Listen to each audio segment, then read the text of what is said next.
Hello, everybody. My name is Rob Curtin with Microsoft's Education Industry. This is our drill down session for the teaching and learning part of our Higher Education Reimagined conference.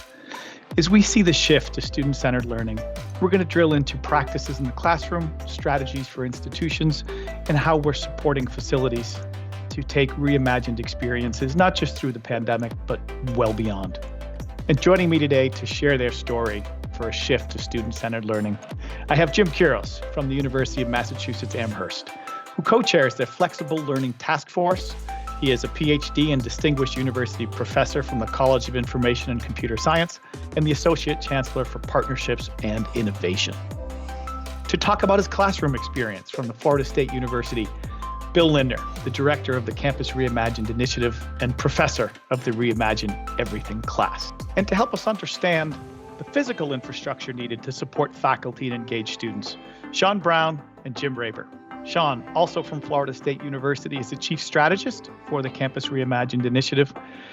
And Jim Raber is the PhD and Executive Director of Support, Infrastructure, and Research Technology at Kent State University. What we can't ignore is 2020. Certainly a year to remember, and one that soon none of us will forget. But campuses closed in a 2-week notice. Businesses across the world closed. Countries, communities went into various forms of stay-at-home orders. People were scrambling. Few were scrambling as much as universities. While students were on spring break, campus administrators were deciding what to do to keep faculty, the community, and students safe. The decision was made to go to remote learning. We flipped the switch to remote learning. And as many university leaders proclaimed, you can never close this institution. The institution doesn't close. We may have some of our buildings temporarily unavailable, but learning certainly continued. The workforce certainly continued. Research certainly continued. And there was efforts that were really nothing short of heroic. During an April earnings call, our CEO, Satya Nadella, proclaimed to Wall Street that we've seen really 2 years of digital transformation in 2 months. Frankly, within higher ed, I think we may have seen 10 years of digital transformation within 2 weeks. Efforts to make the classroom go online, to enable remote learning, to educate and train faculty and make them more comfortable, to include students from a wide range of geographic, discipline, Wi-Fi access. Remote learning came to the foreground. And in many cases, remote learning was kind of left against the backdrop of the campus experience that so many covet. And learning unquestionably happens both in and out of the classroom. The community, the hallway conversations, access to mentors, peers, advisors, and even challenges across campus are all part of that learning experience. And it's caused not just articles in traditional industry magazines that talked about transformation, but rather articles from mainstream periodicals, world-renowned newspapers, magazines, television shows, asking the question, is higher ed worth it? What is higher ed if it doesn't have the campus experience? Funding challenges, lost revenue to institutions, business as usual was certainly turned off. And that business as usual conversation is going to persist well past the pandemic. And I'm really thrilled to have panelists here today to help us share their experience. Much like yours, no one has this figured out. We're just sharing how we're trying to react, what type of engagement we can see. And as many have pointed out, the pandemic accelerated change. In some cases, change that was unfamiliar, that made people uncomfortable. In some other cases, people might say it was change that was overdue.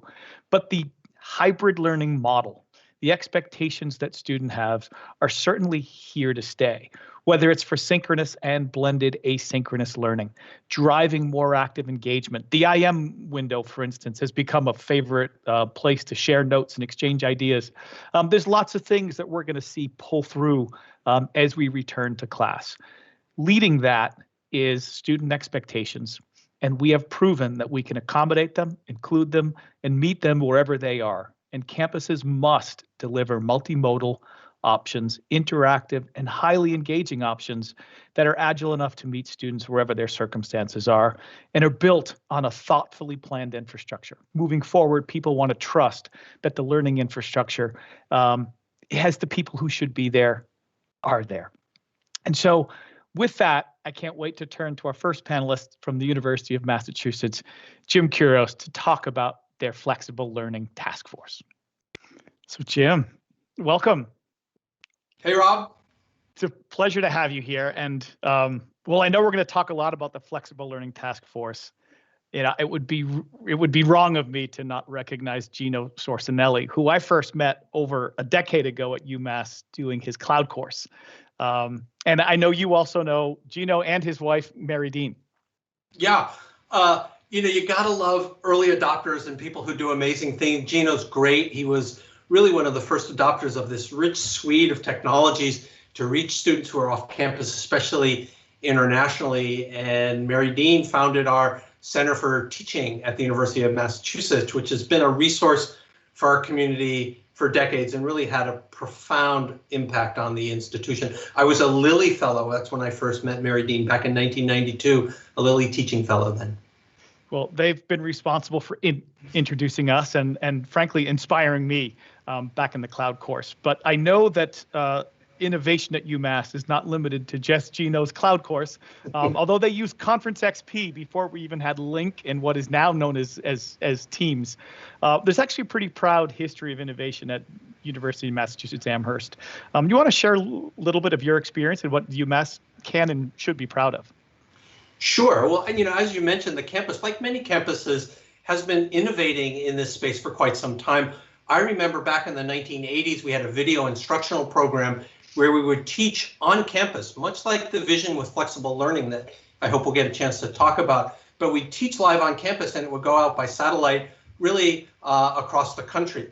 We've been experimenting with, almost in a research sense, with online interactive learning, intelligent tutoring. There's a system called Plato from back in the 70s that people may have heard about, online web-based learning, OWL in the 80s and 90s, a Manic project, multimedia, asynchronous network individualized courseware in the 1990s. And more recently, the university's been investing in our University Without Walls program. Chancellor Subaswamy, who leads our campus, was really interested in transforming a continuing education program really into a program for a university without walls that engages a broader set of students. And we have within individual schools, we have our School of Management, which has one of the top three actually online MBA programs in the world. So There is this history of innovation here. Yeah, and more importantly, innovative engagement, right? Reaching students who couldn't necessarily get to campus, and that's what brings us to the Flexible Learning Task Force. So, how is this a little bit different? Tell us about the Flexible Learning Task Force that you co-chair. Well, let me talk just a little bit about flexible learning first, if I could, just a bit, because it's really all about students, right? This is a discussion here we're having about student-centered learning, and if you think about this notion of taking what we do on campus so well and extending the classroom off campus to students who can't always be on campus, there are a number of advantages for students, all about flexibility. So students who have work commitments, family commitments, internships, they're abroad on an international experience, they still want to experience and be able to take their courses. This is possible with flexible learning. Students could accelerate their education also by flexible learning, taking courses during the summer or the fall. They can combine the convenience of being remote with the residential experience as they move back and forth between them. We can reach our alumni as well. So I think there's a lot of benefits. It's really about students.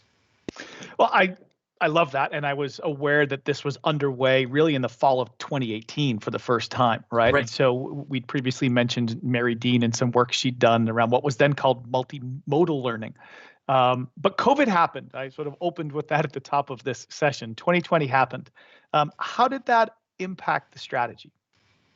Well, I think with all campuses, well, back in March of last year, all campuses were faced in the matter of weeks, literally, in some cases days, having to move from a primarily face-to-face to an online form of teaching and learning. And, of course, all campuses have early adopters who've been users of technology, but the entire campus really had to shift. Students and faculty alike who really had to use technology and make technology work for them and for their teaching and for their learning. So it was a real cultural shift and a shift in practice of teaching and the art of teaching as well. I think adopting it to this new cross-campus, everybody's got to do it for this particular case, online learning.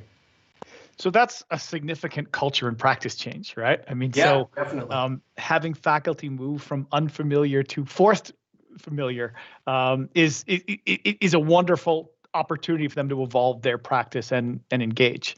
But let's flip that for a minute and let's talk about the students, right? And student expectations, and more importantly, the sort of learner segments that you hope the Flexible Learning Task Force will be able to reach. Right. So, again, going back to the meaning of flexible learning, it's about the student experience. It's about being able to engage students both on campus and off campus. And if you're a student who happens to be on campus, again, internship, international experience, working from home, just can't make it to campus for a semester, for example, it provides you the opportunity to have that rich learning experience while you're not on campus. And I should say again that the learning experience is not just in the classroom, but what goes outside of the classroom as well. So issues like advising, for example, is an important thing. Yeah, so that's, I think, super important, right? It's not just learning once you're registered. It's about engagement and even facilitation around the full process, which includes administrative. So talk to me a little bit about your task force and the holistic approach beyond just learning delivery, but also student engagement. Yeah, so we have a flexible learning task force that our chancellor put together that I'm co-chair of, as you mentioned. And it's, flexible learning is about engaging many constituencies across campus. And so you need those constituencies and all of the folks on campus who help support the learning involved in this. So we've got 60 plus people cross-functional who are involved in this: faculty, students, undergraduate, graduate student representatives, administrators. We've broken ourselves into 5 groups, which will give you an idea of the breadth of activity. So there's instruction, pedagogy, and technology, but that in-class experience. There's the student experience and issue of equity and access.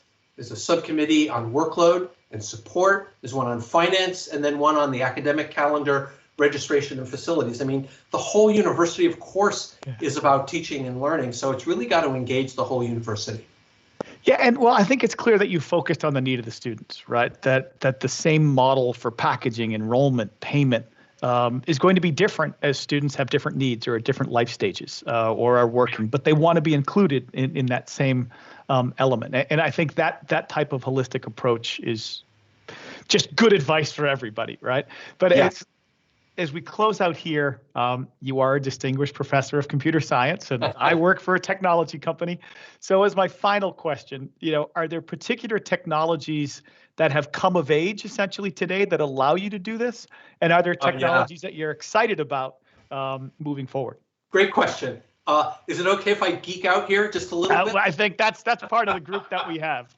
Okay. Well, I remember, I think when you start getting older, you always say, I remember. But I do remember, being a DARPA-funded PI and trying to do packetized multicast voice over T1, 1.544 megabit per second links over, before there was an internet, right? Trying to do interactive multi-party voice. I remember using Real Audio, which I think Microsoft may have acquired back in the 1990s to record, what was going on in my classes and then post the videos on. What many campuses are doing today just wasn't possible. Certainly wasn't possible 20 years ago, wasn't even possible 5 years ago. I think the technology's we've just pointed past that technology threshold, primarily due to clouds at scale to allow real-time interaction, real-time audio, real-time video. That means enough networking, enough compute, enough storage. So I think those technologies have been critical to enable what's happened over the past year and what's going to happen going forward. I'll just say, going forward, the next wave, AI, of course, and the personalization of the educational experience. Yeah. So I think that's really it. And I really want to thank you, and recognize UMass for putting that student experience first, and looking at this really as a sustainable operating model and a business strategy for the future.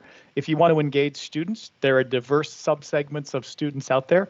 They don't all look like 18 to 24-year-olds. They all can't afford to necessarily be on campus, be it from a time, lifestyle, or stage of life standpoint. And so providing flexible learning options, different pathways. Thank you very much for betting on the student, and doing all that you can to extend UMass Amherst's wonderful teaching. Great. Thanks, Rob. Thanks, Jim. Well, thanks to Jim Kuros for sharing University of Massachusetts Amherst strategy for flexible learning engagement. I'd like to shift now to Bill Lindner. And Bill, welcome. Good to be here, Rob. So I'm going to congratulate you a little bit. I know your history is one of an innovator, not only in the realm of architecture. You've led a number of e-government initiatives for the state of Florida. You have launched an entire conference center and new learning experience and meeting experience across the campus and the Trumbull Center at Florida State University. And now you lead the Campus Reimagined initiative, all while also teaching classes, including our Reimagine Everything course, which we're going to talk a little bit about today. So before we hop into that, just talk to us a little about Campus Reimagined, which I know you started well before COVID. Well, Rob, I was somewhat inspired by a 2-year-old, my granddaughter, watching her play with technology and realizing that she was probably my first digital native. And in 2030, she'd be coming with high expectations. As I think I've said before, we wanted to make the 4-year campus experience like the 4-day park experience at Disney. We needed magic. So we started out with a pretty, I think, aggressive idea. Can we discover, develop, and fulfill the personal passions of 40,000 students in real time? Yeah, so let's talk about personal a little bit. For a lot of folks, and I was actually in a conversation just yesterday, their definition of personalized and personal means in person. But yet, do you need to be in person to have something be highly personalized? In this year's time span, particularly during this class, I think I'm on the side of no, you don't need to. And, when I think of the project that we launched some 2.5 years ago now, with our partner, I call co-conspirator in this project, Rick Burnett, who you know well too. Yes. This is really a big data project, and the data will drive the user experience on campus and now, I believe, in class. And so students have a lot of expectations for coming to campus. Obviously, Rick has shared that your student on average lives 4 hours away from campus, often in the state of Florida, but at least 4 hours from Tallahassee. Yet they make a very concerted decision to come to Tallahassee and have that experience. So I've heard you use the word magic when referring to experiences. Give us a little bit of the background there. Well, one example I would say in the class, which I think is really important, is I've broken all the lectures into 6 minutes. I think TED Talks are 18, that's too long. So all mine I call talkettes. They're little, and now we call them tales because we like to have a little magic on top of the talk. So they're a little more exaggerated, but they're still truthful. So I bring up 6 talks or tales, and I let the students vote using Teams and Poly as our survey tool, and they vote on which one they want me to talk about, or 2. Usually I do 2 per class. So engaging the students and letting them actually drive the lecture strategy, to me, is another empowerment strategy, engaging strategy for students. So it's interesting that part of the way of making it personal is to let them choose, right? Give them the choice. It sounds like you're also kind of in touch with student expectations, right? The expectations that they're bringing to campus are from Netflix, where they have thousands of choices and can watch a trailer. So you give them a tale, that they like things short. I know I have children in the class of 2018, not 2030, and their expectation is right in line with your with your tales, but this is a change in traditional practice, right? This is a change in really what you're accustomed to doing. So talk to me about that personal transformation, and then what you might think about in documenting it and scaling it for others to adopt. Well, as I said, I think in a lot of ways, the small class is the blade of grass to this much larger campus lawn that I'm trying to plant. So if I can actually personalize with a lot of help, Mr. Brown may know a woman named Sylvie Brown, who's a cultural anthropologist and part of my team. So she has developed a series of recommendations, right now manualized, where she's curating, but ultimately the AI and the technologies of teams will drive all these decisions. So she's curated over 150 different recommendations. And actually tomorrow in class, she's already matched what the comments are from the students, what their expectations are. Some are going this way, some are going that way, matching these up and giving them, well, if you think this is good, you may want to read this article. You may want to look at this TED Talk. You may want to meet this faculty member, and he always luncheons over here, and he'd be glad to have you drop by. So this whole engagement thing going forward and the next generation of Campus Reimagined is being built today on this little tiny microbe that I hope to make much bigger. So, you've thought a lot about personalized experiences, and you're kind of an incubation and then scale. Talk to me about just experience in general. In your environment, I know you actually have a 2-camera shoot. Why are you doing that? Why is that so important for the experience of the student? Well, as you said, if you like this movie, you'll like that movie. A talking head in a bedroom in a sweatshirt. I go to the trouble of putting on a blazer and a blue shirt, and you know me well enough to know that's not my normal look, right? But, we're trying to engage the students at the level of a TED Talk. We're competing with very sophisticated media. So when I'm talking to the students, I can simply step up and move to the screen by clicking and moving up. Now I'm here. I can move up and I can actually talk to the student. And then I can turn and look at the camera and look them in the eyes and have a conversation while I go back and point to things on the screen that I may need to highlight. And then I just simply sit back down and go back into sitting down talking mode. So it's just a much more powerful way to deliver the information. I love that. So you're doing an awful lot of preparation, and you hold yourself and your team to a high standard to deliver to the expectations of students.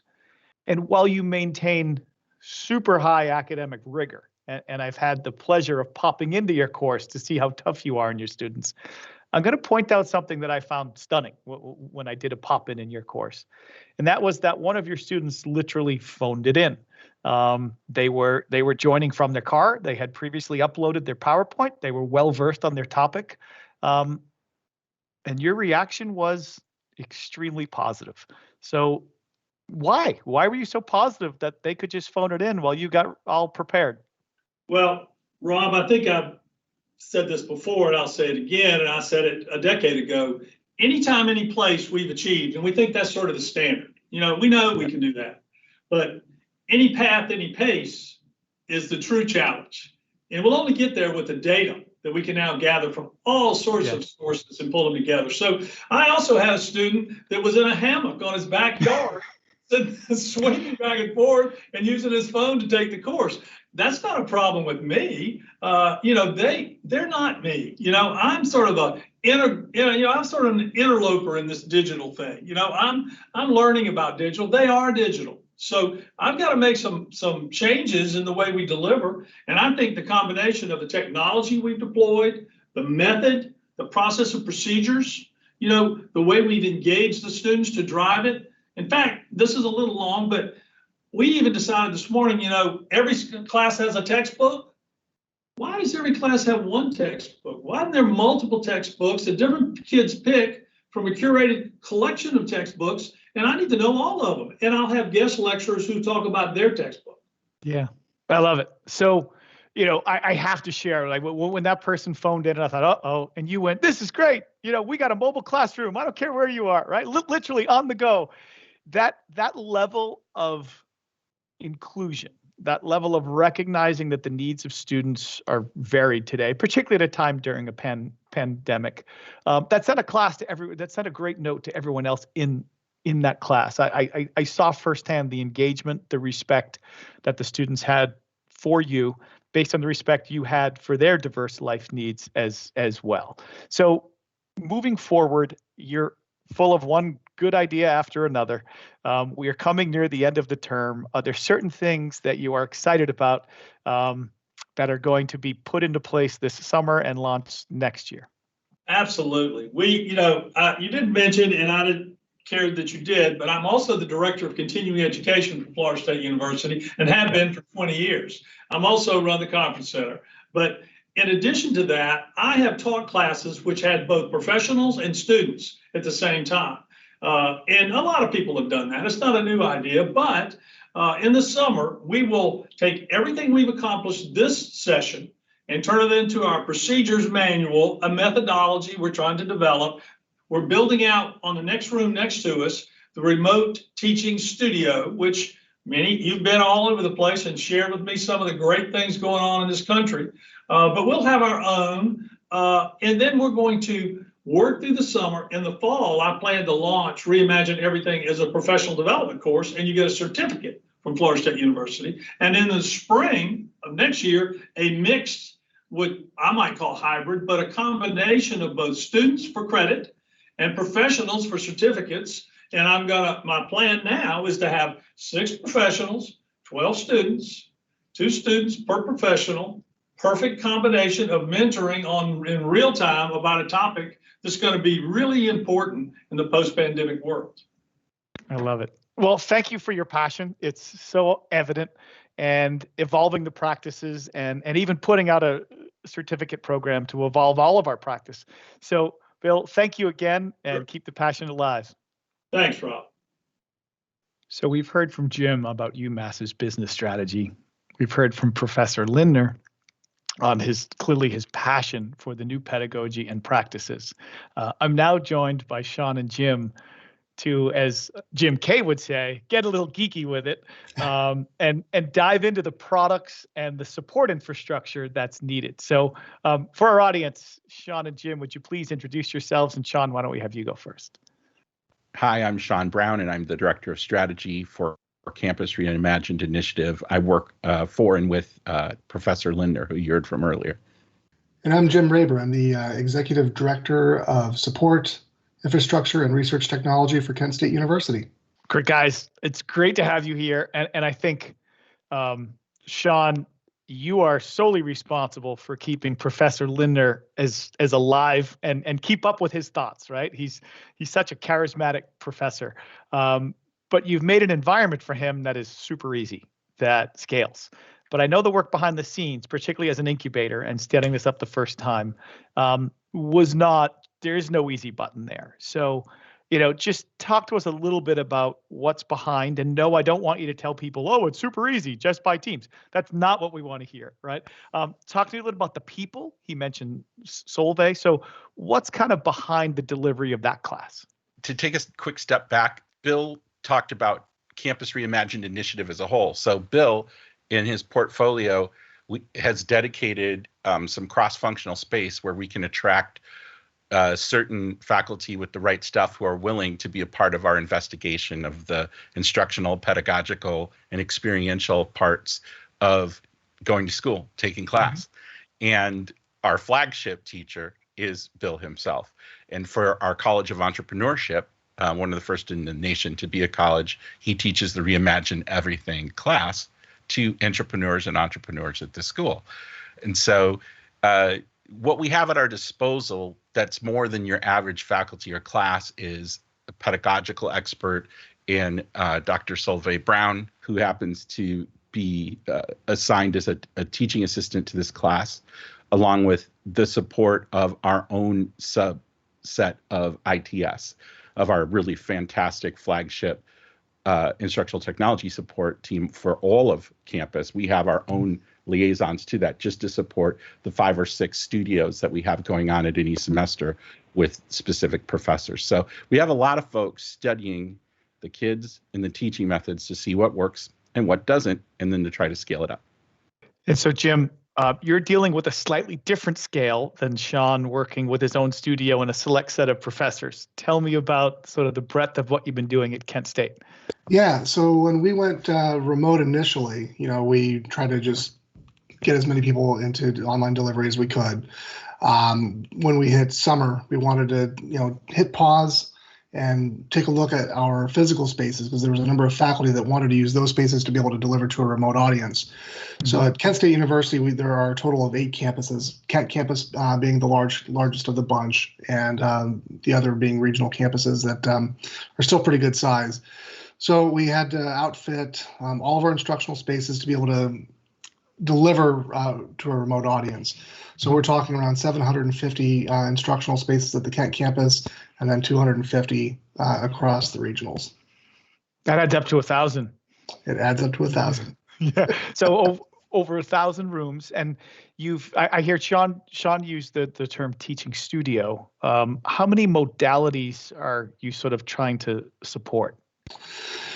Yeah, so it was one of those things when we went remote, some classes could be taught entirely remote. So, having that, instructor in one spot, broadcast only sort of approach was something we needed to take care of. But we also had a number of classes where the pedagogy didn't necessarily cater well to that. I mean, for example, if you're trying to do welding, you can't do that remotely. So we needed to accommodate sort of that hybrid flex approach where you'd have some on site and some remote. Yeah. Well, we're going to talk to you about using Microsoft Mesh to do AR welding at some time in the future remotely. I love it. It's still going to be a few years to get there.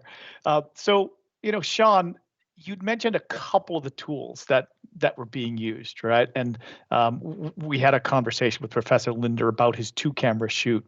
Talk to me about sort of what some of the tools were in the room, some of the people at home, and even Microsoft, Well, you see me smiling, so I watched Professor Linder discuss with you and his enthusiasm, and I think everyone in attendance today who supports faculty knows this is a faculty member that was the least technologically enhanced of all. Professor Linder wanted everything traditional, conversational, in-person, synchronous, and then technologically enhanced before the pandemic. And then after the pandemic, to have him say some of the words that he was saying, I think it's just as good from a distance as from afar. Well, the technologies that we're using are a variety of team-centric technologies, like using Poly for polling, using forms for all of the extensive quizzing and surveys that we do, using School Data Sync to make sure that we have all of the functions up so that we can utilize handing in your assignments that way, and all of the functions of Teams in that way. And then beyond that, we have more extensively in the second half of the semester been more directly collaborating in documents, much the way that as staff we did, instead of presenting the PowerPoint, since a lot of these students have to do final projects and midterm projects, creating their pitches and their different communications about their entrepreneurial ideas in Bill's class. We're actually collaborating directly in the Office suite, specifically in PowerPoint, instead of doing it in a more static way. So these basic ways, all being conducted, as you saw with Bill, on our Surface Hub 2. And since it's mobile, since we're able to move it from one of the environment studios to the other and share it, I've been able to get that resource and get more team-centric activity going with that mobile application. Thank you. And so, Jim, Sean talked about some of the soft tools, right? And you have a lot in common in some of the Surface Hub 2s as well. But I know a lot of people are interested in the hard infrastructure that you're putting into these classrooms. So doesn't have to be Microsoft stuff. Everyone loves, what are the mics? What are the smart cameras? How are you thinking about the room? What's that faculty experience like? Sure. So when we, hit all 1,000 rooms, that there's a couple of things that we had to consider, right? Cost, support, scalability. So the camera systems that we went with were actually made by Lumens. It was a hybrid document camera webcam. It's on a gooseneck mic that bends really easily, so it can, depending on what the instructor wants to present, it's pretty scalable. And it was a boundary microphone that captures audio up to about 20 20 feet. It's made by Audio-Technica. It's a great piece of technology. The other thing that's worth noting, we did recently begin the installation of some Teams room hardware to take care of remote delivery, kind of going into the future. I mean, it's worth noting that going back to normal doesn't necessarily mean it's the same normal from before COVID. So we wanted to position the university to be able to continue to deliver a really polished experience to folks that might be remote. For those that may not be familiar with the Teams room systems, give me a plug a little bit to describe why you went with the Teams room system versus just Teams. Yeah, absolutely. So Teams, it's great for video conferencing. Teams rooms takes a lot of these similar approaches to other established technology like Polycom that are room-based systems that really capture what it's like to be in a physical space. So if you have additional, presentation technologies that you want to incorporate, you can tie that into it. So, we're looking at about 7 broadcast rooms and one, more of a traditional hybrid room where there'll be some people here, some people remote. But being able to tuck in all the existing technology that faculty are used to presenting with into that arrangement was pretty important. So it's kind of the one button for lights, sound, AV, camera, essentially a macro for all the ambiance in the room. And right. Exactly. Wonderful. Yeah, the whole idea is that, so that the tech is positioned so that, at least to the learner, the tech kind of disappears into the background and it's more of a natural experience for both the instructor and for the student. So Jim, it's clear you care a lot about student experience. I know you talked about technologies that just disappear. They seem so easy. But to make things familiar to faculty, to make them comfortable, there's clearly a support burden. There's clearly training. So talk to me a little about your initiatives to make everyone comfortable in these environments. Sure, absolutely. So, the one thing that's worth noting is, when you talk to students, the big thing that they want is consistency. So making sure we're trying to leverage the same tools that when they enter their course, that stuff is in roughly the same spot. So we spend a lot of time focusing on that. And of course, that starts with faculty and how they've structured their courses. With regards to the video conferencing aspects of it, a lot changed in a very short period of time. And folks were using tech that had not prior used this stuff. So we spent a lot of time and effort in creating live training sessions offered a variety of times for faculty to drop in and kind of learn what they needed to be successful. But beyond that, it's more than just tech, right? It's being able to leverage the tech to get the learning outcomes that you want. So to really drive that, we partnered with our Center for Teaching and Learning, which is on the academic side, and really helped develop a sense of understanding, or at least connecting the tissue between the tech and how they could be leveraged to deliver learning outcomes. If all else fails, we did spend a lot of time on developing one-pager leave-behinds in each of the classrooms. So at bare minimum, if you follow these 5 steps, you can deliver your course. Yeah. That's the live training certainly really covered a lot of stuff. So Sean, we've talked a lot about scale and learning outcomes, but those learning outcomes apply to faculty as well. Bill mentioned credentials and scaling a certificate for faculty that were interested. So, talk to me about how professional development and your certificate program applies here. We've started to become a center of excellence for collecting and curating tips and tricks for teaching with teams and doing our best with it.